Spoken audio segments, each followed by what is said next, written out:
What's going on, everybody? Welcome to Blue Chips, the show that dives deep into the future stars of the NFL, from five-star recruits all the way down to the under-the-radar sleeper-type gems.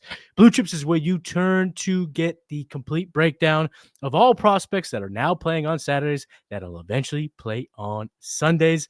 Today's going to be a very, very special episode. I brought in some of the big guns because we got to talk about, well, the number one program in all the land. So let's get in some Texas football.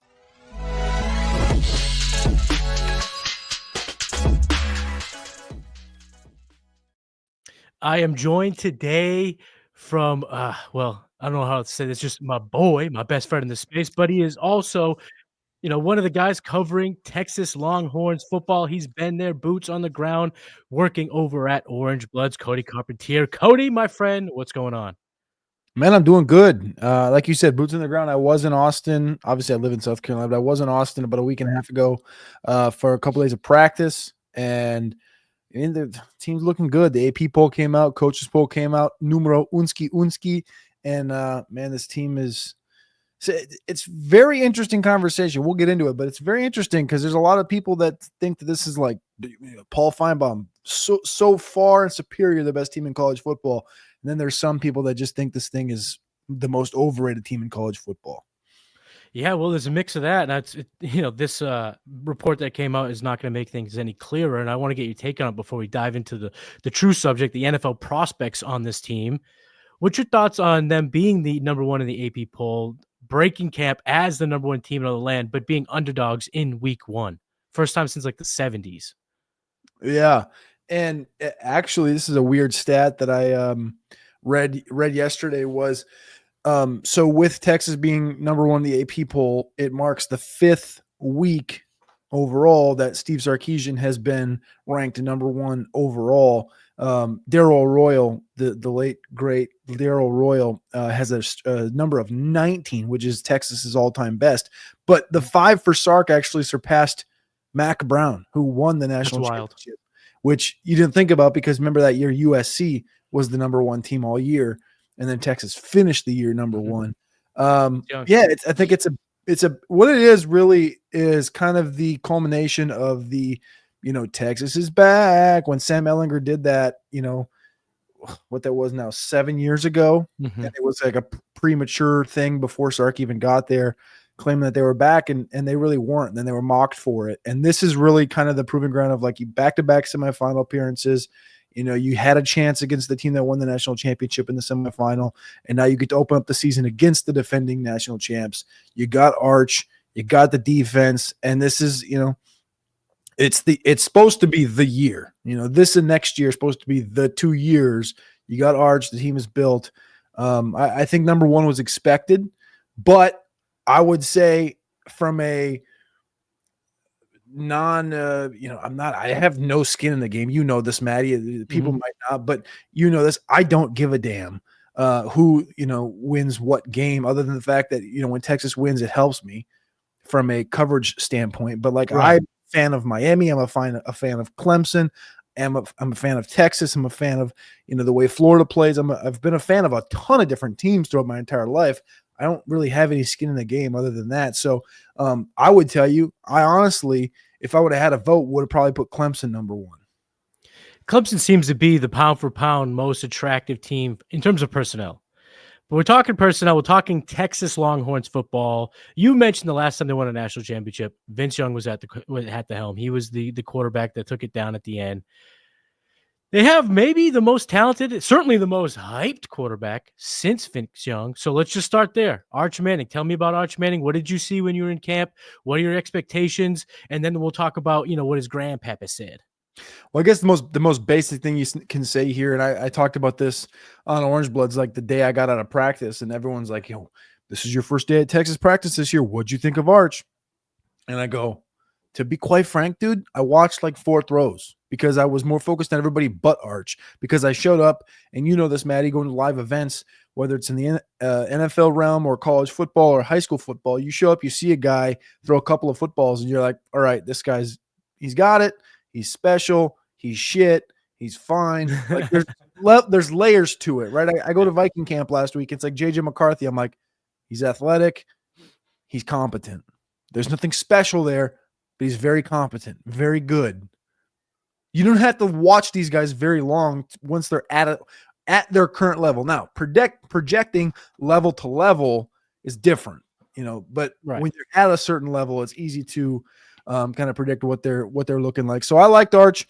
Arch looks good. The whole offense right now was just kind of coming out slow, but I do an article over at Orangebloods called Behind Enemy Lines, and I kind of dig into like Oklahoma, Florida, Ohio State, A&M, all the teams that are rivals to Texas, really. And everybody's struggling right now on offense because all the defenses are ahead of the game, which is something that happens on a year-to-year basis. The defense is always usually gets out ahead of the offense, and the offense needs to catch up. But Arch looks good. The receiving core had a little bit of a hiccup there a week and a half ago with Ryan Wingo missing about a week of practice with some heat-related stuff. Transfer Emmett Mosley has missed a couple of days. But Arch altogether, I think you still got 2.5 weeks until game day. He's right on line. He's right on course. And I think that anybody that's worrying about Arch is overthinking it. Yeah, the kid's wildly talented. Even the limited snaps we've seen in his career, it's there. The size there, the athleticism there, the hype is real, and the plan is the plan, as they say. What's your one-sentence take on Archie Manning, his grandfather, already coming out saying he ain't going to go to the draft after this year? He'll be back for Texas in 2027. What's your one-sentence take on it? We've been new. We've been new. And that's the one sentence take. And then to catapult off of that, I'll just say at Orangebloods, our guy Anwar Richardson has been on this since 2023 when Arch was being recruited. And it's been known, and a lot of the big, as everybody knows, with the names like LeBron, Dion, Shador last year, names like this, they gravitate numbers. And so, when a Colin Coward or somebody like this wants to get numbers, they need a little pop. Need a little pop on a Wednesday night. A little popski. Arch Manning. Arch Manning could be the starter for and what that gonna be, it's going to go $5 million like this. People are going to go, well, it could be. And it's like, well, no. There's layers to it with a guy like this. He enjoys being at Texas. That's the bottom line. Yeah, and you got to give his credit to what credit's due. Taking the focus off from the media standpoint, let kids now just going to be able to go out there and play football. I'm very excited to see Arch Manning suit up for the Longhorns as the starter for the first time in 2025. So you mentioned the offense as a whole, what you saw there in camp. I did read reports that the defense kind of stepped up, played good, but talk to me about the offense. What can we look forward to? What are the players that we should know on the Texas Longhorn offense? Well, I think first and foremost, the players you should know is obviously Arch Manning, but after that, the running back room with Trey Wisner, Cedric Baxter, those are the two well-known names. Baxter 2 years ago, as a true freshman, was labeled the starter. He was the starting running back in week 1 for Texas. Right. Now, he deals with some injuries. Jonathan Brooks comes in. Jonathan Brooks takes over. Jonathan Brooks ends up being drafted as the first running back in the draft in 2024, so on and so forth. Baxter deals with an ACL. Last year, Wisner takes over. Wisner becomes, the leading rushing returner in the SEC coming into this season. He was voted all SEC first team just a couple of weeks ago when we were in Atlanta for SEC Media Days. His running back room is strong, and Cedric Baxter was participating at the scrimmage just last weekend. Still has the knee brace on, still not probably 100%. That's kind of the overarching thought there, but he really doesn't need to be 100% probably until SEC play starts with Florida on October 4th. That's kind of my thoughts anyways. I think that they can get through that Ohio State game and then their stretch of Sam Houston and UTEP and games alike with just Wisner and then the group behind him. And the group behind him is pretty studly too, and Christian Clark and Jarrett Gibson. People are going to need to know that Christian Clark name because that kid is going to sign. This is going to sound a little hyperbolic maybe, but Christian Clark, dude, when the mass media finds out the name Christian Clark, they're going to see like this Nick Singleton, this Saquon Barkley. That's what he's built like. His lower body is built like a senior, and this guy is a redshirt freshman. He is Christian Clark. Remember that name right there, CC. At receiver, I think everybody knows DeAndre Moore's name. If they don't, they should. DeAndre Moore was in the back pocket of Jordan Whittington the last couple of years. Last year took a little step up. You remember the game against Mississippi State last year with Arch Manning, and Moore had multiple touchdowns, deep ones. This guy's very underrated. If you've listened to Todd McShay, McShay's ahead of it on DeAndre Moore, projecting him as a second rounder. It sounds like right now. burner that can play in the slot predominantly. It's a good receiving core outside of that too. They brought in Emmett Mosley from Stanford. He was a freshman last year that had 500 yards and close to 50 receptions and a couple of touchdowns playing with Alec Amanor at Stanford with horrendous quarterback play.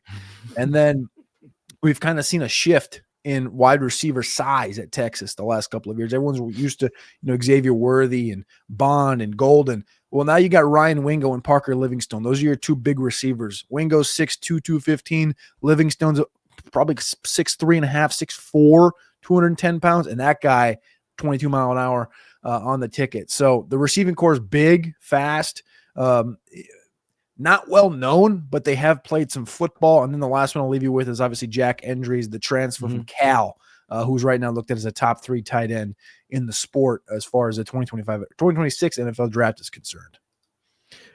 Talk to me about injuries, because I think bringing him aboard, I think was a kind of under the radar move, but a big one. Going from JT Sanders, Gunnar Helm, they clearly saw that tight end room and said, we need something outside of the program. They bring in not just a tight end, but maybe one of the best, mostly highly touted tight ends on the transfer market.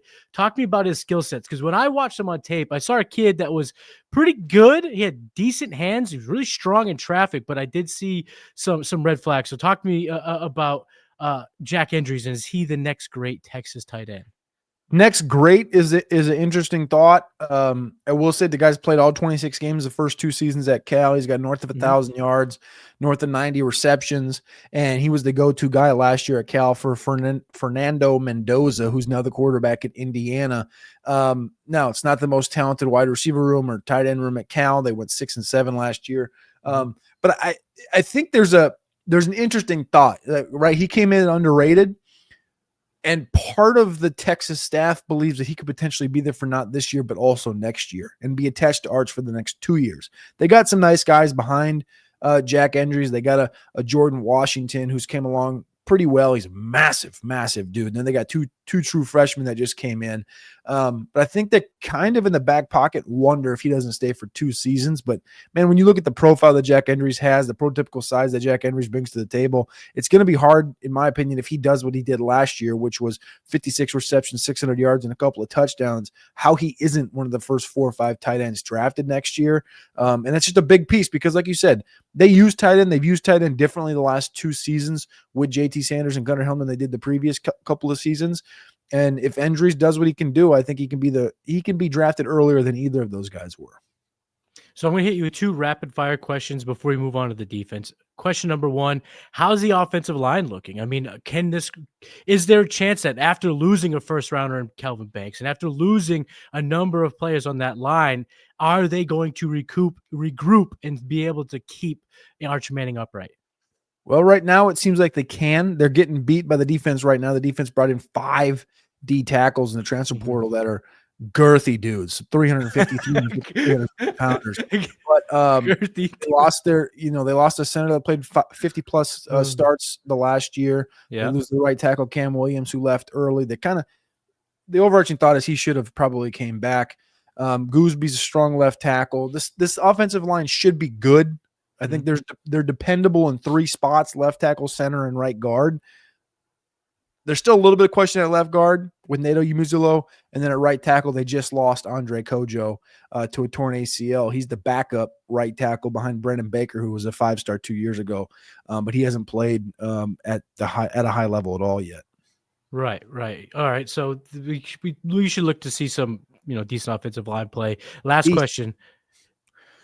Last year at this time, we heard Isaiah Bond's name. We were hearing CJ Baxter's name, Quinn Ewers, obviously. But as it turned out, Matthew Golden was the player on this offense. He was the guy that was the go-to guy in the playoffs. He was the guy that went drafted in the first round. Give me the name. Doesn't have to be receiver. It could be any position, any of the skill positions in Texas on the Longhorn offense that's going to kind of rise through the ranks and could be a first-round NFL draft pick that we're just not hearing about right now. Well, the problem with that is that there's not a lot of guys that are eligible. There's a lot of sophomores and redshirt freshmen. So I guess the 2 names would be Wisner and DeAndre Moore that people really still don't know. Like Wisner, like I said, he had 1,000 yards last year, barely. but he's 195, 190 pounds. He's probably not going to be in that conversation. The name has to be DeAndre Moore. And I'll say this because, you know, I know his name and people in the Texas ethos know his name and you know his name, but I don't think the grand scheme of people know DeAndre Moore's name. This is a guy that has set bars. Like, he wants to win the Blitnikoff. He wants to be the third straight year of Texas having a wide receiver drafted in the first round. He wants, you know, he's probably going to run that 4.4, 4.39 type of area. He wants the 1,300 yards. That's like in his, you know, he's a dog, man. This guy went to St. John's Bosco. This guy's a dog in the high school level, in the high school ranks, the 4-star. This isn't a guy that's coming out of nowhere. So I'll go DeAndre Moore. He's still still not viewed in the highest in any way, shape, or form, right? People are still talking Jordan Tyson, Jeremiah Smith, all these other guys. DeAndre Moore deserves to be in that conversation. In the wide receiver room, or I should say the wide receiver class in 2026 is going to be wide open. Whatever we think is going to be the top 5, we're going to probably be looking back in February being like, damn, this is a lot different. So I'm glad you brought up the wide receiver. Everyone needs to get hip to the Texas Longhorn wideout. That could really take the whole world by storm. They're going to have a lot of hype, a lot of eyes on it.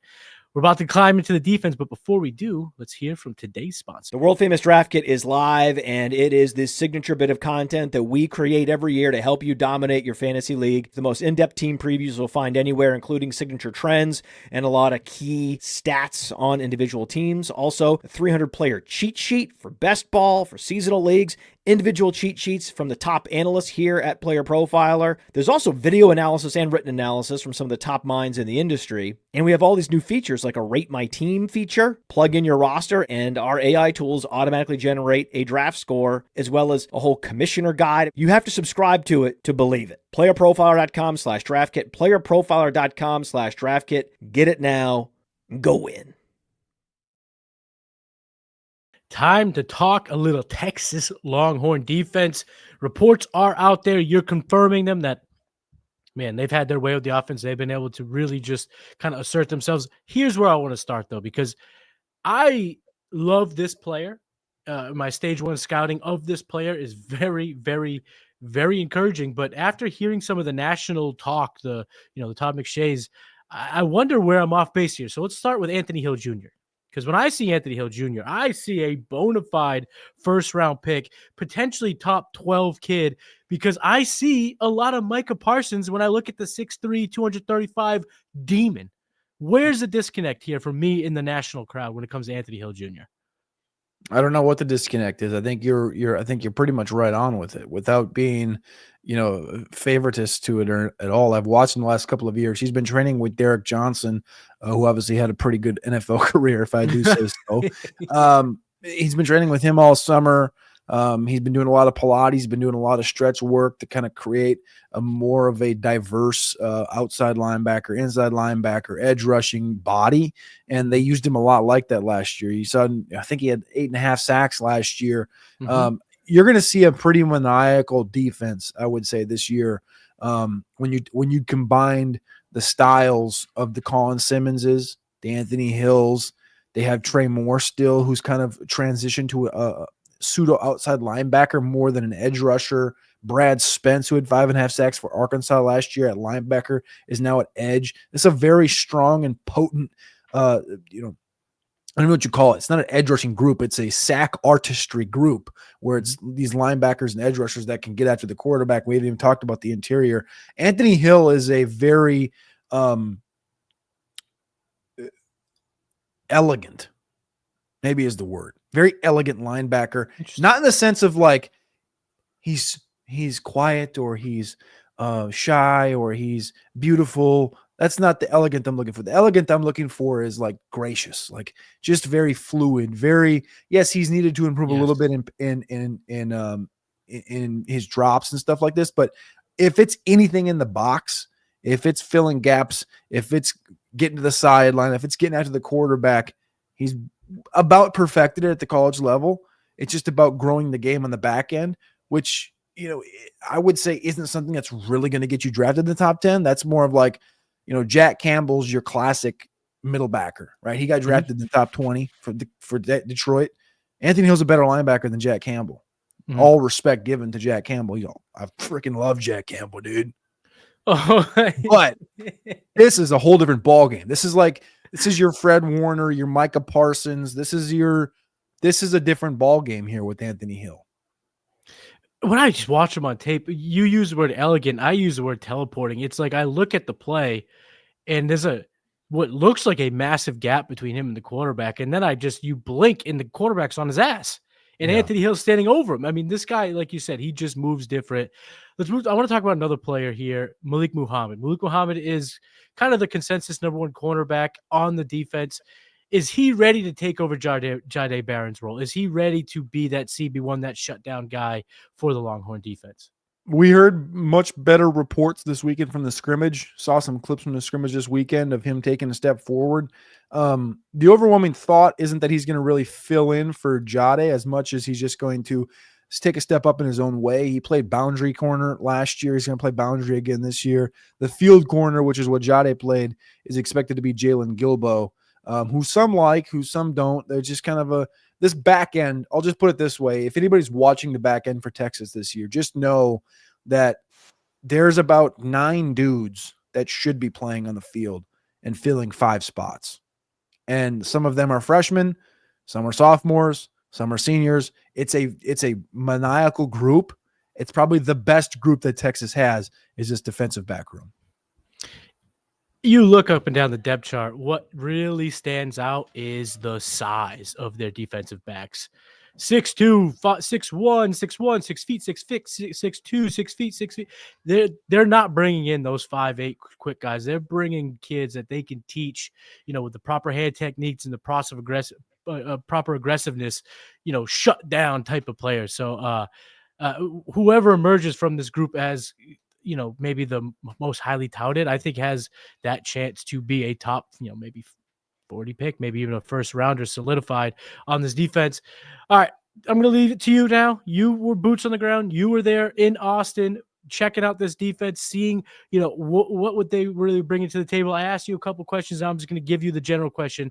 Wherever you want to go, who you want to talk about, how you want to wrap this thing up. We'll just put it this way. Colin Simmons. I saw Colin Simmons. People need to know this name. He's not going to be draft eligible this year. They should know it if they've been watching college football. He's got his eyes set on this school record for sacks in a season from Kiki Diale in 1982, 22.5 sacks. That's a goal. That's a real thing for Colin Simmons, who, this kid, as you know, Maddie, we've seen a lot of edge rushers. We've seen a lot of everything in person going from college to the NFL level, Senior Bowl, Shrine Bowl, camps, etc. This dude, I showed up. So he was like, how camp was situated, how practice was situated. We showed up and we kind of walk through. You get to see like DBs, receivers, quarterbacks, etc. You get down to D tackles, and then the furthest away is the D ends. And so you basically the last thing you see. And as you walk down there, you finally get there, and then your eyes go, whoa. And he's wearing number 1 now. And you're like, he looks like he's put on about 15 pounds, and it's all in the pipes. Mm-hmm. It's all in the shock, rip, swim, spin, everything. Like, this guy is going to be scary. And you couple that with, like you said, the size of the Travis Shaws, who started at North Carolina, the Cole Brevards, who started at Purdue, Harold Canoe, who was a rotational guy at Ohio State, Murad Watson, who's a freshman All-American at Syracuse. Those are all just the new dudes at the defensive tackle position, and they're all north of 330 pounds. As you said, girthy fellas for the Longhorns. Girthy fellas. I just got to ask you this real quick. You don't have to really elaborate, but you are the best. You have the best eyes in the business. When we went to the combine a couple of years ago, the detail you were able to spot out just by looking. Colin Simmons listed at 6'3", 240, but when I see pictures, that kid does not look 240. I was expecting to see like maybe even pushing 260. How jacked he is. Now seeing him on site, what do you think his playing weight is right now? 6'3". How what's his weight? He's probably around 245, 240, 245. Dude, he is the thing with him is like you thinking it's this big number, but he's so trim. He's so trim. There's, it's like chicken. It's not like beef. It's like he's just like it's like chicken is just such a, not fat bird, right? Or like beef is like 80-20. Chicken's like, I don't know. Macro cheat code. Yeah. So Colin Simmons is your macro cheat code. I don't want to call him a chicken though. That sounds terrible because I never seen a chicken before. But he's the Piedmontese. He's the Piedmontese. Grande. He's the Piedmontese of beef. That's what Colin Simmons is. Yeah, baby. We'll end it there. Cody, let the people listen in. Where can they find you? You can find me at Cody Carpentier on X. As you all know, you can find all my Texas Longhorn stuff over at Orangebloods on YouTube, orangebloods.com. That YouTube channel's popping, and me and Alex Dunlap got a nightly show you can come check out on Orangebloods on YouTube. Check it out and make sure you are subscribed here to the Player Profiler Now YouTube channel. Absolutely smash that like button and leave a comment. Who is your favorite Texas Longhorn player? Who are you most excited to see this season? I'm Matty Kiwoom. You can find me on X at Matty Kiwoom. This is Blue Chips, where you get everything NFL prospects. We got a lot in store this season. Hey, I want to thank you for being part of this broadcast. If you have any thoughts on it, leave a comment. If you enjoyed it, make sure you leave a like. And if you want to see more shows on the Player Profiler channel, subscribe to it. That's how we know you want more.